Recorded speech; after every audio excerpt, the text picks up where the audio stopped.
भाग्य पलटते देखा है। जो सुबह सुबह उठ करके प्राणायाम करते हैं और मेडिटेशन करते हैं, उसका भाग्य पलटते देखा है। अनुभव करके देख लीजिए कितनी आप अपनी ब्रेन की कैपेसिटीज को विकसित कर सकते हैं और उसी के माध्यम से आप अपना भाग्य पलट सकते हैं।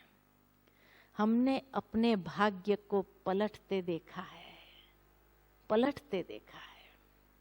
इसलिए कहा कि ये योग उचित आहार विहार, एक तो भोजन बड़ा संयम वाला सात्विक होना जरूरी है अगर आप अपने भाग्य को बहुत ऊंचा ले जाना चाहते। तो कर्मों में उपयुक्त चेष्टा, कोई गलत कर्म से अपने आप को बचा के रखो, और संतुलित शयन जागरण जिसका होता है उसका ही ये योग सिद्ध होता है, सिद्ध होता है।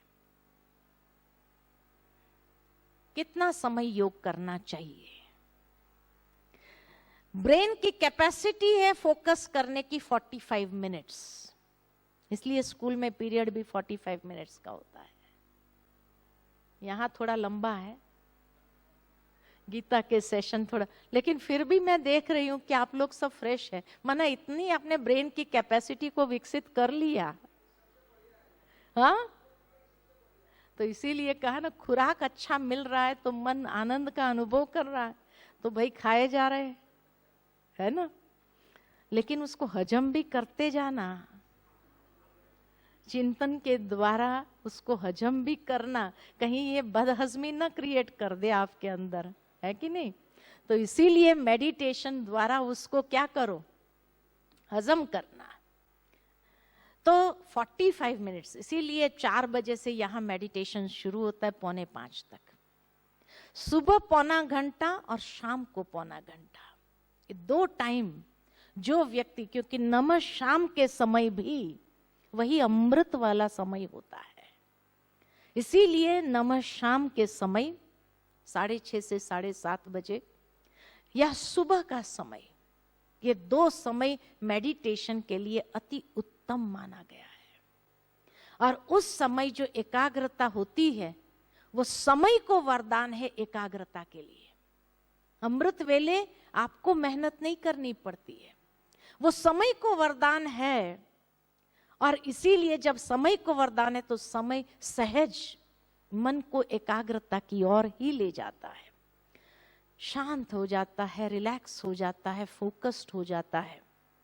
और जिस सब्जेक्ट पर भी आप सोचना चाहो, मन को लगाना चाहो, लगा सकेंगे। तो इसीलिए ये है मेडिटेशन में बैठने की विधि। उसके बाद उसका अनुभव क्या होता है, गीता के अंदर कितनी सुंदर बात, एक तो सारी विधि बताई, उसके बाद अनुभव क्या होता है। तो अनुभव होता है कि जैसे वायु रहित स्थान पर रखे दीपक की ज्योति चलायमान नहीं होती है, लौ सीधी ऊपर जाती है, वैसे योग अभ्यास द्वारा जब चित्त वश में हो और योगी अपने आत्म स्वरूप में स्थित हो, तब वो योग युक्त कहलाता है। इतना सुंदर अनुभव, इतनी एकाग्रता कि जैसे लौ सीधी ऊपर जाती, ऐसी फीलिंग, ऐसी अनुभूति होने लगती है। दोबारा फिर योग के विषय को लेकर भगवान कहते हैं कि प्राप्ति क्या है इस योग के द्वारा। तो कहा इस योग अभ्यास द्वारा योगी भौतिक एवं मानसिक क्रियाओं से उपराम हो जाता। न हमें कोई फिजिकल एक्सरसाइज करने की जरूरत है, न कोई मानसिक क्रिया करने की जरूरत है, उससे उपराम हो जाता है। एवं विशुद्ध मन से आत्म स्वरूप में स्थित होकर परमात्मा की याद में अति इंद्रिय सुख और आत्म संतुष्टि का अनुभव करता है। कितनी सुंदर अनुभूति होगी, आप सोचो तो सही। उसके विषय में बहुत आनंद की अनुभूति होगी इस सत्य स्वरूप में। यह सत्य स्वरूप है आत्मा का। तो इस सत्य स्वरूप में स्थित सर्व प्राप्ति स्वरूप, जो प्राप्ति करना चाहो, सर्व प्राप्ति स्वरूप किसी भी प्रकार के दुख से विचलित नहीं हो सकता। अगर जीवन में परिस्थितियां आई भी विचलित करने के लिए, तो भी आपको विचलित नहीं कर सकेगी। इस योग का दृढ़ निश्चय एवं दृढ़ता से अभ्यास करने से साधक सफल हो जाता है। सिर्फ निश्चयात्मक बुद्धि, दृढ़ता के साथ, जब धैर्यता के साथ, उस थोड़ा पेशेंस जरूरी है। ये नहीं कि आज शुरू किया मना आज ही फल मिलना चालू हो जाए, इतना इम्पेशेंट होने की जरूरत नहीं। लेकिन जब दृढ़ता के साथ इसका अभ्यास करते हैं तो सफल होना ही है। अभ्यास करते रहो। Constant practice makes a man perfect. तो योग अभ्यास भी करना बहुत जरूरी है, तभी उसमें भी सफल हो सकते हैं। अभ्यास से एक बात याद आती है कि एक बार ये अर्जुन इतना बड़ा धनुर्धर कैसे बना, ये प्रेरणा उसने कहां से प्राप्त की। तो कहा एक बार छोटे स्वरूप में जब थे, पांचों पांडव छोटे थे, तो सब सोए हुए थे साथ में लाइन से। तो आधी रात में अर्जुन की आंखें खुली तो देखा उसके बाजू में भीम है ही नहीं। तो उसने जब देखा भीम नहीं है तो सोचा भीम कहां चला गया, उठ करके ढूंढने गया। तो ढूंढने गया तो देखा कि भीम रसोई घर में खाना खा रहा है। तो अर्जुन ने पूछा भीम से, भीम तू खाना खा रहा है और इस वक्त? कहा बड़ी भूख लगी थी, नींद नहीं आ रही थी, इसलिए खाना खा रहा हूं। तो अर्जुन ने कहा भले खाओ, लेकिन कम से कम बत्ती तो जला देता था। ये अंधेरे में कैसे खा रहा है तुम? और वो भी सीधा मुंह में जाता है, इधर उधर कहीं नहीं जाता है।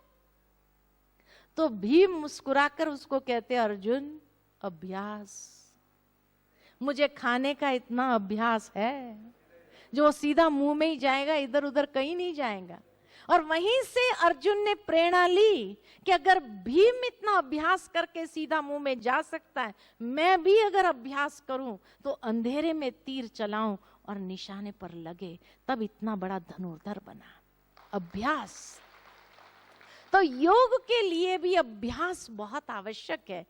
तो इसीलिए धैर्यता जरूरी है, और जब धैर्यता के साथ अभ्यास करते हैं तो सफल होना ही है, ये गारंटी है ना। फिर स्वाभाविक कौन सी कठिनाइयों का सामना करना पड़ता है मेडिटेशन में? तो भगवान अर्जुन को कहते हैं, मन अपनी चंचलता तथा अस्थिरता के कारण यदि इधर उधर चला भी जाता है तो उसे वहां से पुनः वापस ले आए और अपने वश में करे तथा परमात्मा में फिर लगाए। क्योंकि आदत पड़ी हुई है मन को भागने की, भटकने की, तो चला जाएगा, कोई बात नहीं, डोंट वरी। भगवान कहते हैं फिर उसको ले आओ, फिर लगाओ। इस प्रकार निरंतर योग अभ्यास में रहकर आत्म संयमी योगी समस्त पापों से मुक्त हो जाता है एवं परमात्मा के सानिध्य में अतीन्द्रिय सुख और परम आनंद का अनुभव करता है और सर्व आत्माओं के प्रति आत्म भाव को विकसित करके वसुधैव कुटुंबकम की भावना को जागृत करता है। उसके लिए जैसे सारे संसार की आत्माएं जैसे एक ही परमात्मा की संतान होने के नाते सब भाई भाई है, तो वसुधैव कुटुंबकम की भावना जागृत हो जाती है। तो मन अपनी अस्थिरता और चंचलता के कारण जाएगा जरूर। कितनी प्रैक्टिकल डाउन टू अर्थ भगवान बातें करता है कि जाएगा, लेकिन कोई बात नहीं, चिंता मत करना, वापस उसको खींच के ले आओ। कितना डाउन टू अर्थ है ना। गीता इतनी सुंदर बातें कहते हैं। और फिर भगवान से अर्जुन पूछता है कि हे भगवान, ये मन बड़ा चंचल है, हठी है, बलवान है, इसलिए इसको वश में करना मैं वायु की भांति अति दुष्कर मानता हूं। स्वाभाविक है, चंचल है, हठी है, बलवान है, उसको वापस लाना भी बड़ा कठिन होता है। तो भगवान कहते हैं अर्जुन, निसंदेह मन चंचल है। या आई नो, भगवान भी कहते हैं आई नो मन चंचल है, परंतु अभ्यास और वैराग्य के द्वारा ये वश में हो भी जाता है। ये भी सही है कि ये वश में हो जाता है। मन को वश न करने वाले पुरुष के लिए योग कठिन है, लेकिन स्ववश मन वाले पुरुषार्थी के लिए योग सहज भी है। थोड़ा अभ्यास करना पड़ता है, स्ववश अपना कंट्रोल बढ़ाना पड़ता है, संयम में उसको लाना पड़ता, फिर अपने आप धीरे धीरे सेट हो जाता है ना। तब दूसरा प्रश्न अर्जुन पूछता है कि हे भगवान, मानो मैं योग अभ्यास कर रहा हूं, लेकिन अगर मेरी अंतिम घड़ी आ जाए और असफल हो गए, उसी समय मन भटक गया, तो असफल पुरुषार्थी जिसकी योग में श्रद्धा है पर अंत समय मन विचलित हो जाए, तो वह योग सिद्धि के बजाय किस गति को प्राप्त होता है? क्या वह छिन्न भिन्न बादल की तरह नष्ट तो नहीं हो जाता है? यह भी हमारे मन के अंदर स्वाभाविक प्रश्न है, जो अर्जुन के मन में भी उत्पन्न हुआ। भगवान इतना सुंदर उत्तर देते हैं, पुरुषार्थी कभी भी दुर्गति को प्राप्त नहीं करता है। जो पुरुषार्थ कर रहे हैं, अंत समय भले अगर मन विचलित भी हो गया तो भी दुर्गति नहीं होती है। वह पुनः जन्म पा करके मनुष्य जन्म पुनः उसको प्राप्त होता है और अपने पूर्व जन्म के दैवी संस्कारों को जागृत करता है और योग अभ्यास के मार्ग पर आकर्षित होता है। और जो योगी नियम पूर्वक समस्त पापों से शुद्ध होकर सच्ची निष्ठा से प्रगति करता है, वह श्रेष्ठ गति को ही प्राप्त होता है, यानी वो दुर्गति को नहीं प्राप्त होता है। योगी पुरुष तपस्वियों, ज्ञानी तथा सकाम कर्मियों से श्रेष्ठ है। इसलिए हे अर्जुन, तुम योगी बनो। तपस्वी बनने के लिए नहीं कहा, खाली ज्ञानी बनने के लिए नहीं कहा, खाली अच्छे कर्म करने वाले बनने के लिए नहीं कहा, लेकिन कहा तुम योगी बनो और समर्पण के साथ अंतर मन से योग का आचरण करो, योग का अभ्यास करो, योग की प्रैक्टिस करो। तो ये था ध्यान योग का महत्व। ध्यान योग कैसे करना है, कब करना है, उसका साइंटिफिक तरीका, उसका अनुभव, उसकी प्राप्ति, और अगर मन बार बार चला भी जाता है तो कैसे उसको ले आना, कैसे पुनः अभ्यास करना और किस श्रेष्ठ गति को प्राप्त करना ही है, यही योगी का परम लक्ष्य। और इसीलिए भगवान ने हम सब अर्जुनों को योगी बनने की प्रेरणा दी है। समझ में आ रही है ना गीता? गीता समझ में आ रही है? कितनी सुंदर बातें भगवान बताते हैं। अब थोड़ी देर के लिए ध्यान में बैठ करके फिर शाम को हम देखेंगे 7वां अध्याय, ज्ञान विज्ञान योग, साइंटिफिक स्वरूप ज्ञान और विज्ञान के आधार से योग का, तो उसको हम शाम को देखेंगे। लेकिन अब थोड़ी देर के लिए ध्यान करते हैं। सहजता से आप बैठिए। हम आपको कोई आसन लगाने के लिए तो नहीं कहेंगे, लेकिन सीधा बैठिए, पीठ सीधी हो, दृढ़ता पूर्वक, जितना अपने शरीर के ऊपर संयम होगा। और